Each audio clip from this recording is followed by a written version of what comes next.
नमस्कार दोस्तों। कुछ बातें हैं जो आपको बतानी हैं, पर पहले मैं कुछ लाइन बोलना चाहूँगा, डिस्क्लेमर लाइन। ये सारी बातें स्पेकुलेटिव हैं, ठीक है? कोई भी बात कॉन्क्लूसिव नहीं है और हम यहाँ पे काफ़ी कोडेड नेम्स का इस्तेमाल करने वाले हैं, पर वो कोडेड नेम इतने ईज़ी हैं कि आप सब जानते हैं उन नाम को। तो चलिए शुरू करते हैं, स्टार्ट करते हैं एक्स मैनेजर से। तो जैसे ही अच्छा एक चीज़ यहाँ पे मैं आपको ध्यान दिला दूँ, सुशांत का नाम ही ओरियन था, ठीक है? जो पिंटो साहब ने अपने अ, हैशटैग में यूज़ किया, वो ओरियन सुशांत को कह रहे हैं और किसी को नहीं। तो एक्स मैनेजर को सब कुछ पता चल चुका था। ह्यूमन ट्रैफिकिंग के बारे में, ड्रग्स के रैकेट के बारे में, बॉलीवुड के अंदर के बारे में सब कुछ पता था और एक्स मैनेजर के बीएफ को भी सब कुछ पता था।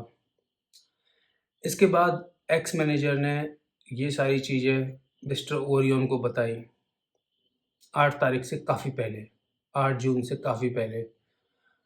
उनको बहुत सारे सबूत भेजे, बहुत सारे पिक्चर्स के साथ, चैट्स के साथ सारे सबूत भेजे। मिस्टर ओरियन ने अपने लैपटॉप में, अपने डिवाइसेज़ में ये सारे सबूत सेव कर लिए और वो क्योंकि एक सेंसिटिव इंसान थे, वो परेशान रहने लगे। उनको ये पता लगने लगा या वो ये चाहते थे कि इस चीज़ को अब मैं कैसे सामने लेके आऊँ और प्लानिंग कर रहे थे। यहाँ पे जो मिस ताई हैं, उनको भी ये पता लग चुका था कि इसको ये सब पता लग चुका है, हम सब के बारे में, बाकी लोगों के बारे में। ये बात तकरीबन 8 तारीख से 4-5 दिन पहले की रही होगी। अब क्योंकि ये बात इतनी बड़ी थी और मिस्टर ओरियन ये जानते थे, ये चाहते थे कि वो एक प्रेस कॉन्फ्रेंस करें, ये सब चीज़ें करें और इस सब चीज़ को सामने लेके आएँ, इसको रोकें। तो मिस ताई ने उनको बहुत मना किया, बहुत मना किया होगा, बहुत रोका होगा, बहुत झगड़े हुए होंगे कि ऐसा नहीं करो और जान से हाथ धोना पड़ेगा, ये हो जाएगा, वो हो जाएगा, इस तरह की काफ़ी बातें होंगी। तो उन्होंने कहा कि तुम भी यहाँ से निकल जाओ और वो 2 सूटकेस लेके वहाँ से निकलती हैं, मिस ताई। उन 2 सूटकेस में वो उनके सारे medical records, laptop, hard disk, everything जो-जो भी जिस-जिस चीज़ में एविडेंस थे, वो लेके वहाँ से निकलती हैं।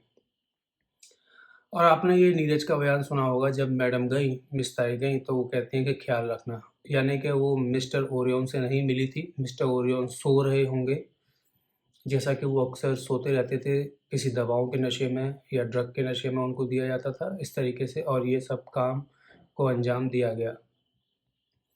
वो वहाँ से निकल गईं।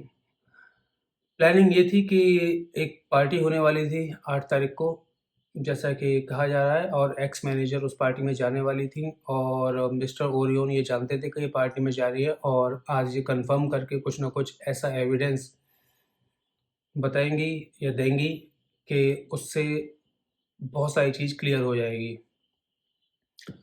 तो उसका वो वेट कर रहे थे इस तरीके के एविडेंस का। उनको कॉल भी आता है और कॉल मिस्टर पिंटो को भी जाता है वहाँ पर यूएसए में या जहाँ भी। तो जब कॉल आता है तो वो समझ जाते हैं। उसके बाद ही कुछ देर बाद ही कॉल के बाद ये खबर सुनने को मिलती है कि उन्होंने 14वीं मंजिल से कूदकर सुसाइड कर लिया है। अब मिस्टर ओरियन यहाँ पे सारा माजरा समझ जाते हैं। वो जान जाते हैं कि अब उन्हें भी नहीं छोड़ा जाएगा। वही लोग वही लोग जो उस दिन 8 तारीख की पार्टी में थे, वही लोग जिन्होंने उस वारदात को अंजाम दिया, वही लोग अब इनके पीछे पड़ जाते हैं। ये दीदी से बोलते हैं और दीदी को बताते हैं सारी बात और उसके बाद ये वारदात को अंजाम दे दिया जाता है 13 की रात को। जब दीदी वहाँ नहीं रहती हैं, सिर्फ़ 1 दिन के लिए जाती हैं और 13 की रात को इस वारदात को अंजाम दे दिया जाता है। उसके बाद आपको बहुत कुछ पता है, सारी चीज़ें क्लियर है। मिस्टर ओरियन की एक जो डिप्रेशन थ्योरी बनाई गई और सो कॉल्ड कॉप्स का तुरंत आधे घंटे 45 मिनट में ही ये डिक्लेयर कर देना कि ये सुसाइडल केस है, ये सब चीज़ें पूरी प्लान्ड हो चुकी थी। और फिर मिस ताई नेक्स्ट डे मॉर्चरी जाती हैं, सॉरी बाबू बोलती हैं, किस लिए? बहुत सारी बातों के लिए कि उन्होंने पूरी कोशिश की थी उन्हें समझाने की, पर वो नहीं समझे, वो सच की तरफ बढ़ रहे थे और वो इस बात को नहीं समझे। सॉरी बाबू इसलिए बोला गया है नंबर 1। दूसरी चीज़, उन्होंने बहुत ब्लैक मैजिक वगैरह जो भी रहा हो, ठीक है, उसके लिए भी सॉरी बाबू बोलना बहुत ज़रूरी था, वरना कहीं उनकी प्योर सोल पीछे ना पड़ जाए। और अब वही हो भी रहा है, वही दिख भी रहा है, किस तरीके से ये चल रहा है। तो दोस्तों, धीरे-धीरे तार निकल कर आ रहे हैं। एनसीबी को जो डॉक्यूमेंट्स मिले हैं, जो हार्ड डिस्क या जो भी ड्राइव है उससे रिट्रीव किए हैं, वो खाली ड्रग से रिलेटेड ही नहीं है, बहुत चीज़ों से रिलेटेड हो सकते हैं। मैं फिर बोल रहा हूँ, मैं खाली स्पेकुलेटिव बात कर रहा हूँ, कोई भी कॉन्क्लूसिव नहीं है, ना मैं किसी का यहाँ पे नाम ले रहा हूँ और मुझे नाम लेना भी नहीं चाहिए क्योंकि मुझे कुछ भी नहीं पता है। आप इसको ऐसे समझिए। बहुत-बहुत धन्यवाद।